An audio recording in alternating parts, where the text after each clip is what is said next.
on the Bert Show in 2024.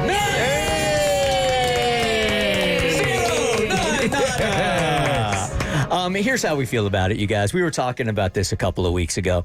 It does us no good. At the end of the day, with the last election, I think it was just so incredibly heated.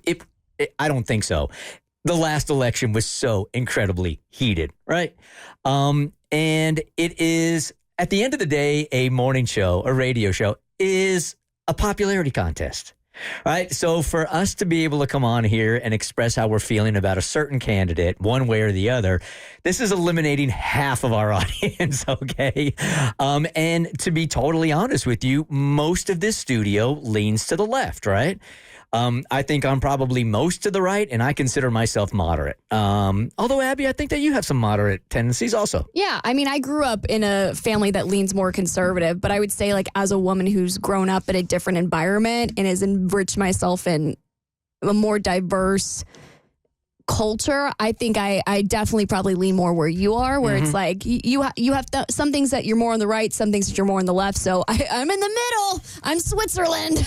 It's really frustrating. Again, here we are. And again, this is the last time we're going to be talking about politics. I just think that you guys are going to be inundated with it. We all talked about this. You guys are going to be inundated with this. There is no place for you to run or hide when it comes from the passion of politics. And there's going to be arguments going on in your real life. We just feel like you don't want to turn the radio on and hear the same thing in this format. If you want that, then you go to the AM stations or the political stations, and that's where you're going to go if this is your political season. But that's not what we do, man. I mean, we're not political pundits. We're not experts.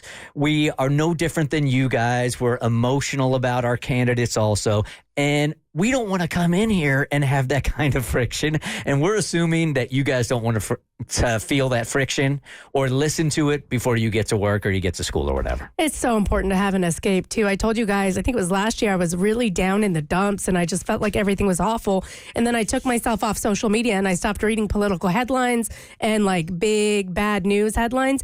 And how I felt about the world completely changed. And it just taught me, like, it's cool to immerse yourself in that, but when you're surrounded by it 24/7, it'll drag you down. So you need to identify places where you can go to just escape for a while. I will say the same thing this year that I said 4 years ago, and that is I feel politically homeless. Nobody fits me, right? One's too far to the right. One's too far to the left. I thought maybe there was a guy in the middle that I was starting to follow, Kennedy, like, even though he had some freaky conspiracy theories, I thought, okay, maybe he's going to be the whistleblower in government. And then last week he comes out and says, I'm thinking about having Aaron Rodgers as my vice president. Damn it! That's what did it for you. Now I can't even look at him, man. So I don't know where to go with it. I'm frustrated. I'm sure you guys are frustrated with it also.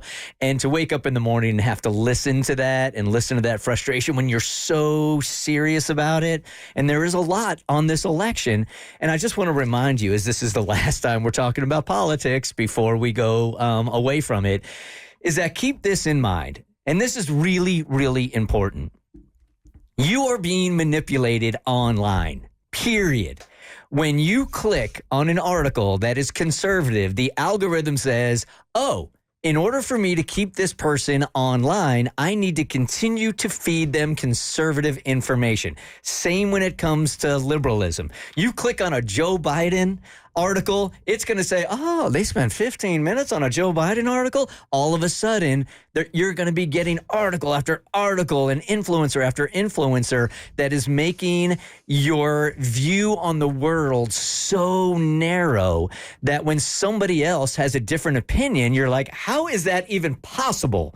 When all the information I get says the whole world is against you, when the truth of the matter is they're getting information saying the whole world is against you. Yeah, I'm so glad we're not diving into politics. A, because I would sound stupid if I tried to talk about politics, period. Oh, honey, you don't need that.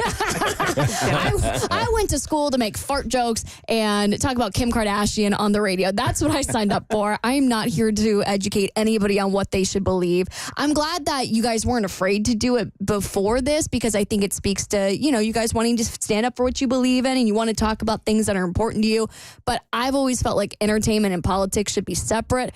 I wouldn't want to turn on CNN and see Taylor Swift, just like I wouldn't want to turn on the Bert Show and see CNN. There you go. Say less. Abby said it best for me. I have never been a big political guy. I would sound like a complete idiot, and I'm very happy that we don't have to talk about it either because I want to escape. Yeah, I assure you, we are going to sound like complete idiots on other topics. We don't need to add this one as well. That's what we do. Let's not add politics to the list. The Bert Show, real idiots. The Bert Show.